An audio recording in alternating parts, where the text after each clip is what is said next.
Thank you for visiting Past the Wire TV, the YouTube channel of PastTheWire.com.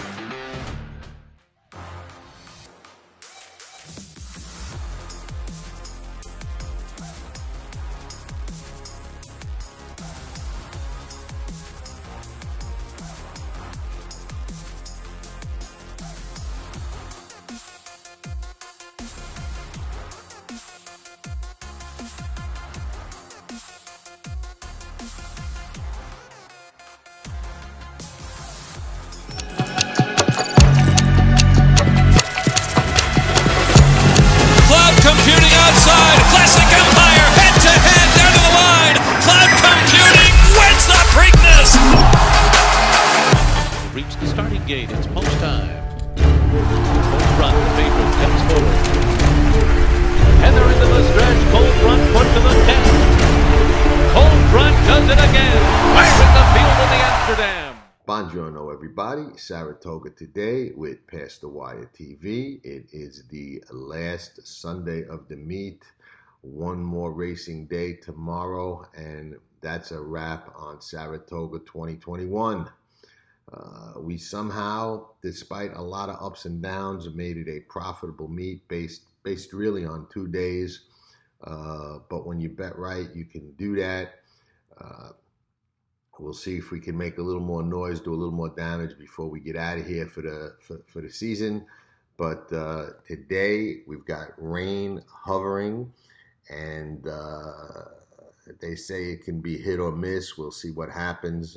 Same thing over at Kentucky Downs. For those of you that follow that meet, looks like it's going to rain there in the morning if it's not already, and then maybe clear off during the afternoon. But we'll get into the show in a minute. First, let's just say that Mike Piazza and Zilla Racing Stables, they had a really, really good Saratoga meet. They were in the fight all meet long. They were on the board all meet long in the winner's circle. Did their share of damage. They do a really, really great job with that partnership, and they deserve the shout out. And we appreciate them helping us make these shows possible. ZillaRacingStables.com. Check them out if you're ever interested in any kind of partnership or opportunity to get into the game at all different levels, very affordable levels, very, very transparent.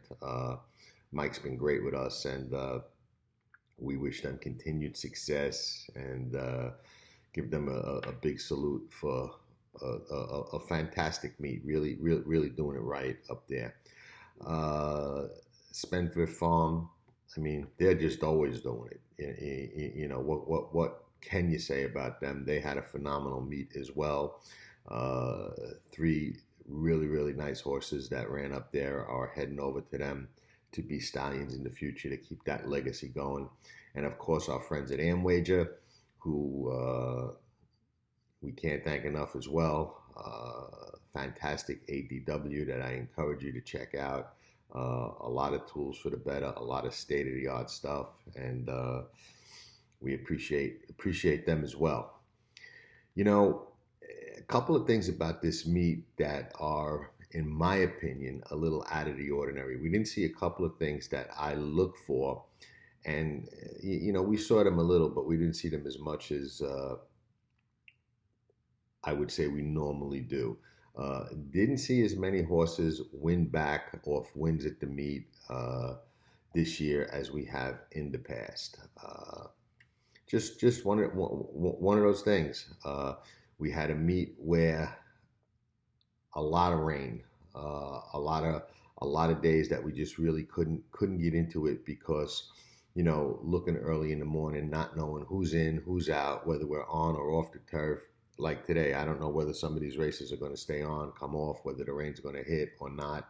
You know, at 9 o'clock in the morning, you can't know that, especially up in the Adirondacks in Saratoga County. So you've got to tread lightly when these things happen.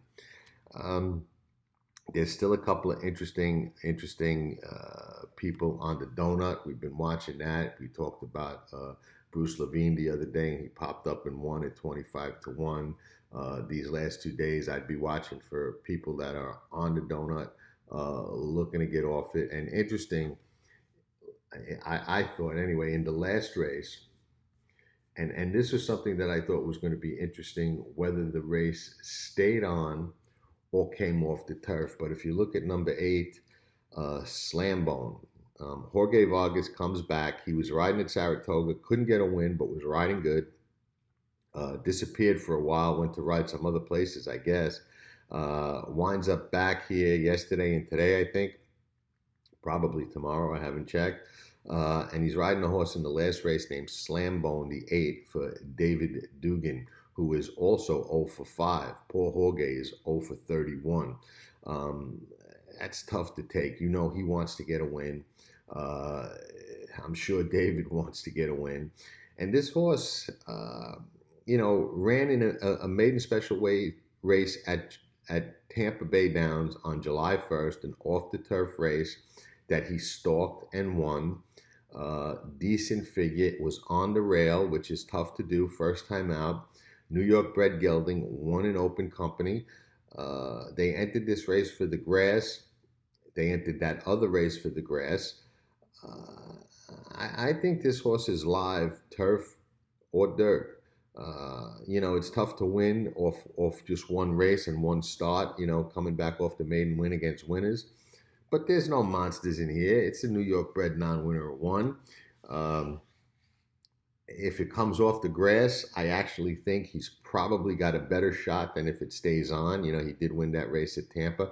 And those of you that read past the wire, follow me, watch these shows, or are members of Tracking Trips know that I like Tampa Bay Downs horses coming off that track an awful lot. That's a great track to get legged up over. It's a heavy, deep, quirky, funny playing track.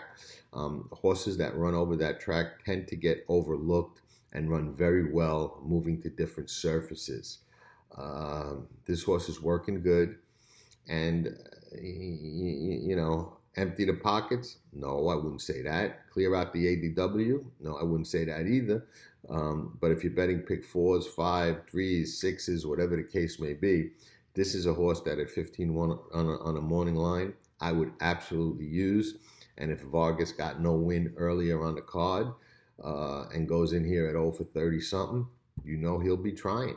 David Dugan will be trying. So I think the horse is live at a big, big, big number. Definitely going to get overlooked, I think, whether it stays on or whether it comes off the grass. But I actually think he's got a little bit better of a shot coming off the grass. But we'll see. I thought the stake was going to be a fun race to watch. I like these races that, we have little information to go on, although I don't think there's any big surprise here that Echo Zulu is going to be a significant favorite at 8 to 5 on the morning line, probably be shorter than that when they load him in the gate. This filly run a 4 on Thoroughgraph, first time out. That's a really fast number for a 2-year-old filly. 92 buyer to go with it, so everybody's going to see that and jump all over her. She was able to sit and draw her off that day. I think that was opening day, July 15th. And just annihilated the field. The horse that run third, Outfoxed, come back and won a stake at Gulfstream Park by daylight, by about half a furlong, I think. So, this horse is going to be a deserving favorite. Looks very, very fast. Gun runner filly. Gun runners are doing very, very, very well on the racetrack, which is not surprising to me at all. Pretty Birdie won the Schuylerville off a nice maiden win at Churchill Downs, then comes in and wins the Schuylerville.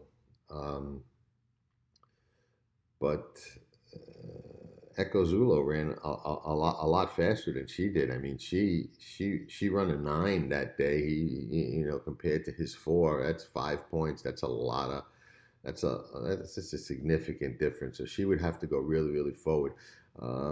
But the pace of this race gets interesting. You got a lot of these horses that are eligible to move forward. A lot have early pace, and Echo Zulu is drawn inside, so it's going to be tough for her to sit the exact same kind of trip she did last time without, maybe giving up the rail or having to gun a little earlier than she may like to. Now, she could be fast enough, just say, bye blitz the field under Santana and see you later, and nobody's going to catch her. But if he tries to sit off some of these fast early running horses, there's a horse in there that I would use as a possible upsetter, and that's the 7, Dream Lith. Dream Lith run a 9 first time out, and the difference between Dream Lith's 9 and Pretty Birdie's 9 is Pretty Birdie did it in her second start. Dream Lith did it in her first.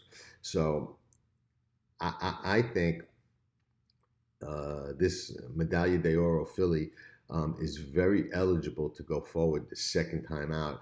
And also, I like the fact that she was able to sit off the pace and rally 4 wide, 5 wide around everybody, turning for home and swoop past, and really drew off nicely and had a nice run and a nice kick to her.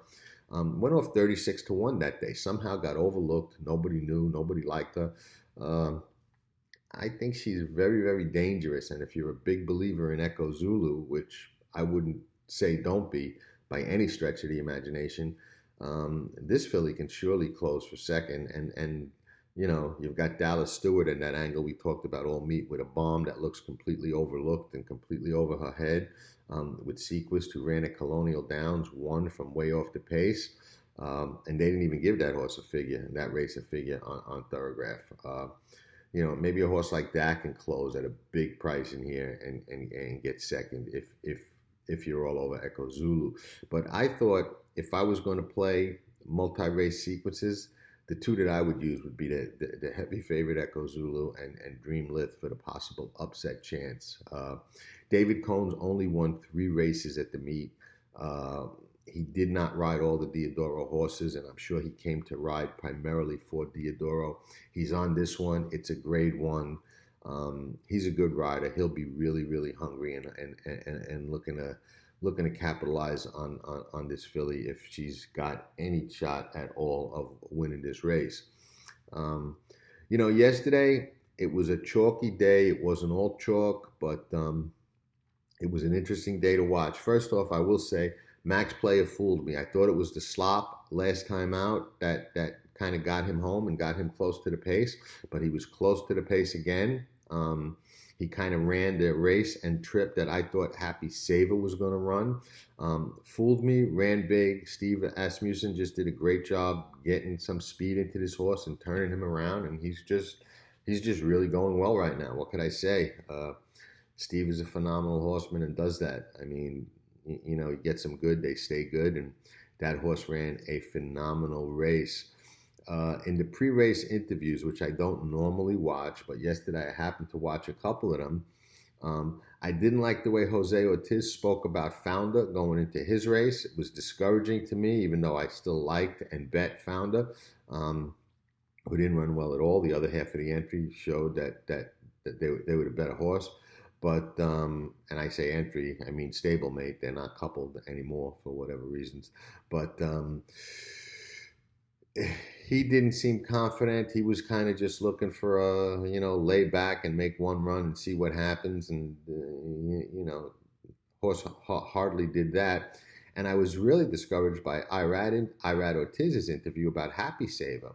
I thought the race was going to be decided out of the gate by who goes for the lead. Junior went and Irad didn't. And he said before the race that he wasn't going to go. He was going to take back. He was just looking to get the horse to finish. He thought staying too close to the pace last time, not the slop, was what kind of cost the horse from having that kick and running well. And I thought that was a mistake. I thought his best shot was to run the kind of race that the winner, Max Player, ran, or even try to go to the lead, which I think he had the speed to do. But they didn't see it that way, and they didn't run well anyway. So I wish they would have let me give the instructions. Maybe it would have turned out different. Maybe it wouldn't have. But I have some friends who are riders who I've given instructions to and have listened, and they've won and laughed about it. And they were like, "Hey, I should listen to you more often." What are you going to do? Just one of those things. But it was tough to make money the way things shaked out anyway. They were relatively chalky sequences. Chad's horse couldn't beat Warlike Goddess. Ran the right race. Ran second. I guess that was the right one to take a shot to try and beat him with. Joel rode a good race. Can't fault him. But let me tell you, I still say what I said before the Flower Bowl yesterday. Uh, I'm going to beat Warlike Goddess in the Breeders' Cup. And I don't make advanced predictions like that, but I'm determined to beat that really nice filly who just looks like a bear and keeps winning. But I just sense that we're going to get her. So we'll see what happens come the first week in November at Del Mar with her. Got to make it a quick show today. There's not a lot to talk about with the weather.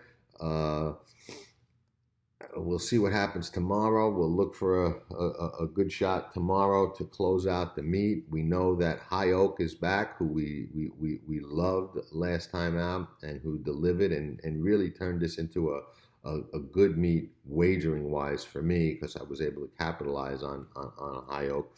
He runs back tomorrow. I have not handicapped the race yet. And a good lesson / example talking point for today is this.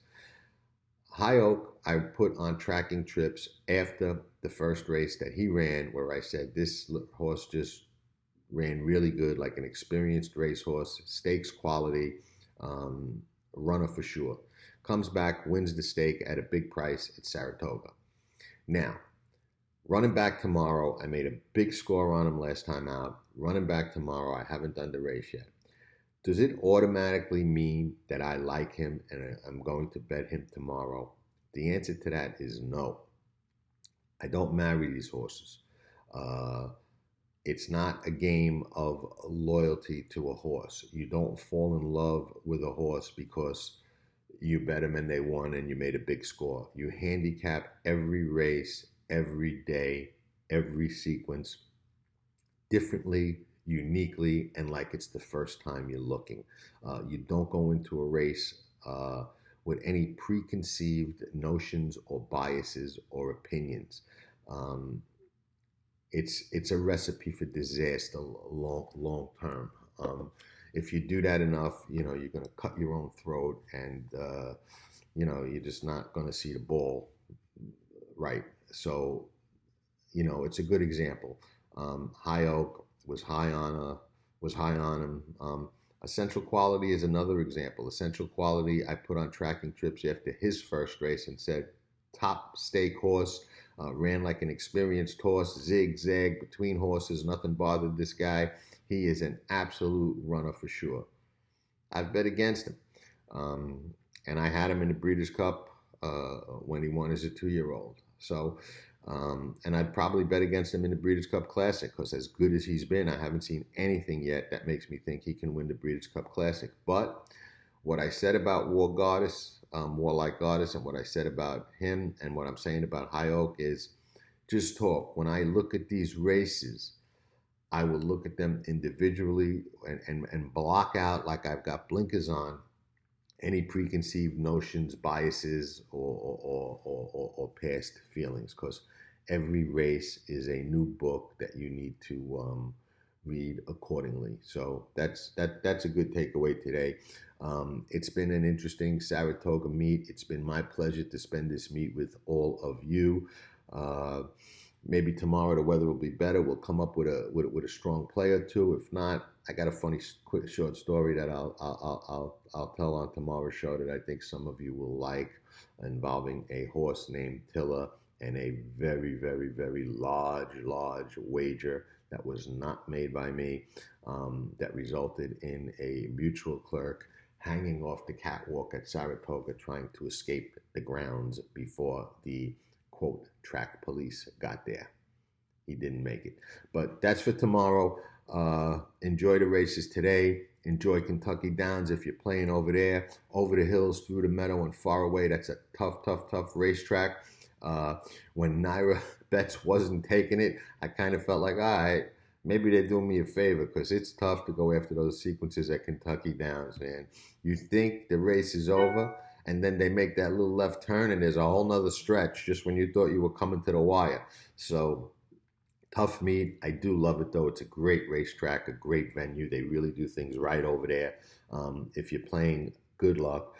Maybe we'll do a Kentucky Downs Today show for one of the last days of the meet over there if I can recover from all these shows in time to do one semi-intelligently. So thank you everybody for tuning in. Appreciate all of you. Been an absolute pleasure. Last day tomorrow. Thank you to Spendthrift Farm, the premier farm with the premier stallion and stallions, Amwager, innovative, state-of-the-art ADW, and of course, Zilla Racing Stables, who have been just sensational all Saratoga meet. So with that, we will reconvene in the morning for closing day, and ciao for now. Nobody does it better.